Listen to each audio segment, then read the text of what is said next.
और जो रियासी के अंदर ह्यूमन राइट्स की बात करने वाले बैठे हैं नेता, मैं उन लोगों से कहता हूं कि आप कौन से ह्यूमन राइट्स की बात करते हैं? ये दरखास्त थी और इसके आधार पर फिर मैं काम करने लगा। इनके बाद वाले पक्के हो गए, ये क्यों नहीं पक्के हुए? ये बड़ा पेचीदा सवाल है। ये एक दिन एप्लीकेशन मुझे फटी हुई मिली अपने उधर क्या नाम डस्टबिन से। डिवीजन के बाहर धरना होगा और धरना तब तक जारी रहेगा, बारांदरी पुल रोड तब तक बंद रहेगा जब तक जशपाल जी का पैसा PHE एक्शन रियासी गेट के ऊपर लेकर नहीं आएंगे। मैंने एप्लीकेशन अपनी देखी और मैंने उठा के इसको फिर दोबारा इधर से अपना लेके जोड़ के फिर ये अपने पास सबूत रख लिया। और इसी विभाग ने आज 31 जनवरी को रिटायरमेंट किया। रिटायरमेंट के बाद में खाली हाथ घर भेज दिया, ये भी नहीं बताया कि आपकी सर्विस पूरी हो गई।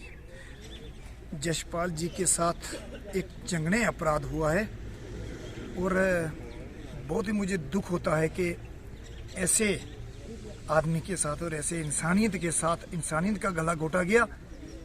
जो आदमी 1988 से PHE डेली वेजेस के बतौर काम किया, PHE विभाग के अंदर काम किया, और 1993 में जिसका जो PDL आदमी जिसको सरकार तनख्वाह देती थी, और 93 के बाद में जो लोग लगे वो लोग परमानेंट हो गए। जशपाल जी परमानेंट नहीं हुए। इनकी बात करने वाला कोई नहीं था, गरीब परिवार से थे और बिड्डा से आते थे। ये एक मिसाल है जिस आदमी ने 29 वर्ष इस विभाग में दिए, और वो कातिल अफसर, वो कातिल यूनियन के लीडर, जिन लीडरों ने जशपाल जी का कत्लेआम किया। कत्लेआम हुआ डेली वेजर्स का। ये जशपाल जी हैं जो दिल पर पत्थर रखकर, वो स्कीमा क्याले के अंदर हो, बिड्डा के अंदर हो, कहीं भी इनकी जब उस वक्त जरूरत पड़ती थी तो पूरे ताबन के साथ इन लोगों ने काम किया। इनके बाद वाले पक्के हो गए, ये क्यों नहीं पक्के हुए? ये बड़ा पेचीदा सवाल है। अगर सरकार होती, और वो सरकार उस वक्त की सरकार जब उस वक्त कोई पटवारी भी लिखता था, अगर उस समय कोई जूनियर इंजीनियर लिखता था, वो लोग परमानेंट हुए थे। लेकिन MLA, उस वक्त के MLA के द्वारा लिखा गया, ऑर्डर दिया गया था। मैं पूछना चाहता हूं कि कौन सी सरकार रही, कौन सी व्यवस्था रही जम्मू कश्मीर के अंदर जो इस आदमी के साथ कत्लेआम किया, जिसके पास अपने घर बनाना दूर की बात है, अपने पिताजी का ही बहुत पुराना आवास है, घर में बच्चियां हैं, घर में खाने के लाले पड़ने वाले हैं, लेकिन काम करने वाला किसके पास जाना है? और इसी विभाग ने आज 31 जनवरी को रिटायरमेंट किया। रिटायरमेंट के बाद में खाली हाथ घर भेज दिया, ये भी नहीं बताया कि आपकी सर्विस पूरी हो गई है। सरकार के समक्ष सरकार SRO 520 बनाती है, सरकार SR 64 की बात करती है, सरकार ह्यूमन राइट्स की बात करती है, और जो रियासी के अंदर ह्यूमन राइट्स की बात करने वाले बैठे हैं नेता, मैं उन लोगों से कहता हूं कि आप कौन से ह्यूमन राइट्स की बात करते हैं? आप कौन से मजदूर की बात करते हैं? आप कौन से समाज की बात करते हैं? जो समाज को बनाने वाले लोग थे, उन लोगों को तोड़ा गया, जबरदस्ती उन लोगों को लूटा गया। आज इस डिवीजन कार्यालय से मैं ये कह रहा हूं कि 31 मार्च से पहले अगर जशपाल शर्मा जी का वेतन बकाया जो है, अगर इस डिवीजन ने वो वेतन नहीं दिया गया, तो मैं आकर चैनल पर कह रहा हूं कि इस डिवीजन के बाहर धरना होगा, और धरना तब तक जारी रहेगा, बारांदरी पुल रोड तब तक बंद रहेगा जब तक जशपाल जी का पैसा PHE एक्शन रियासी गेट के ऊपर लेकर नहीं आएंगे। मैं तो ये कह रहा हूं कि आप बैंक में डालिए, आप इनके पैसे बैंक में दें, इन्होंने सर्विस दी है, और इनके रिकॉर्ड के साथ जिन लोगों ने छेड़खानी की है, 1993 का आदमी जो PDL था, क्या उसका रिकॉर्ड कहाँ गया? मेरे पास पूरी डिटेल है जशपाल की, और मैंने इनकी फाइल सबमिट करवाई है।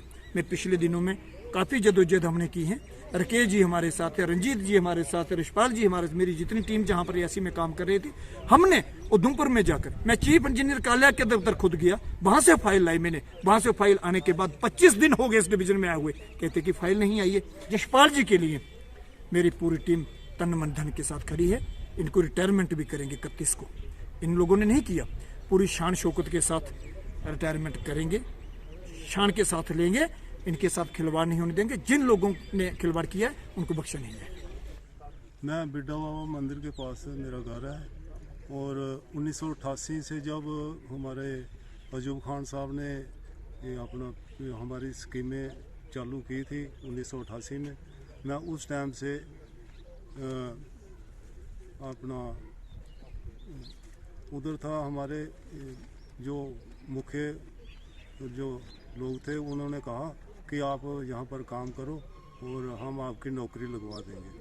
मैं 10वीं तक पढ़ा था उस टाइम, लेकिन मजबूरी से मैंने फिर मजदूरी संभाली, क्योंकि पहले कोई नौकरी नहीं मिली थी। जहाँ भी जाते थे रिश्वत मांगते थे, रिश्वत हमारे पास थी नहीं, नौकरी कोई मिली नहीं। आखिर में मैं इधर आके नौकरी करने लगा। फिर उसके बाद 1999 में जब आदमी रखे, 2 आदमी रखे पूरी स्कीम में, और मेरा उसमें नाम नहीं दिया।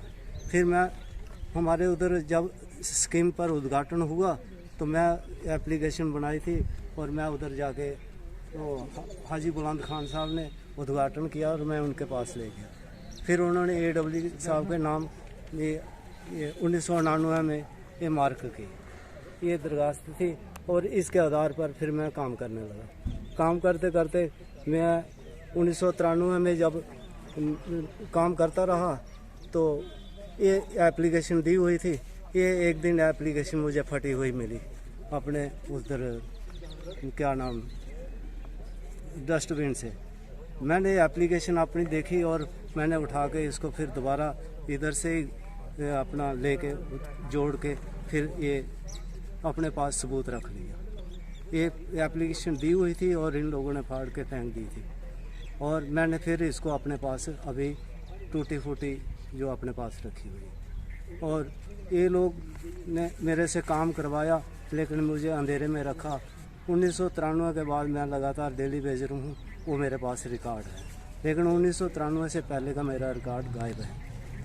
और मैं कहता हूँ कि मुझे 1993 के हिसाब से भी SRO 64 मिलना चाहिए और हमारी पेंशन जो है और 7 साल के बाद जो बकाया है वो भी मिलना चाहिए और मैं पेंशन का हकदार हूँ। और 1993 के बाद बहुत सारे आदमी इन्होंने रखे और पक्के भी किए, जिसमें से इस डिवीज़न के पास लिस्ट भी है और कुछ 2-3 आदमी मेरे नज़र में भी हैं।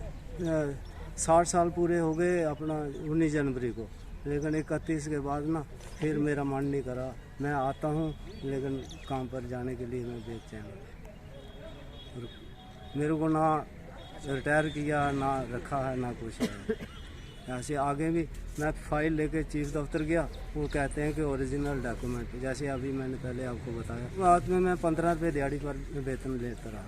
फिर उसके बाद 18 हुआ, 22 हुआ, 25 हुआ, फिर 25 के बाद जो मेरे लगातार वेतन चल रहा है। जैसे जैसे बाकी वालों का बढ़ता गया वैसे ही मेरे बढ़ता गया। अभी 9000 तक मैंने पेमेंट दी।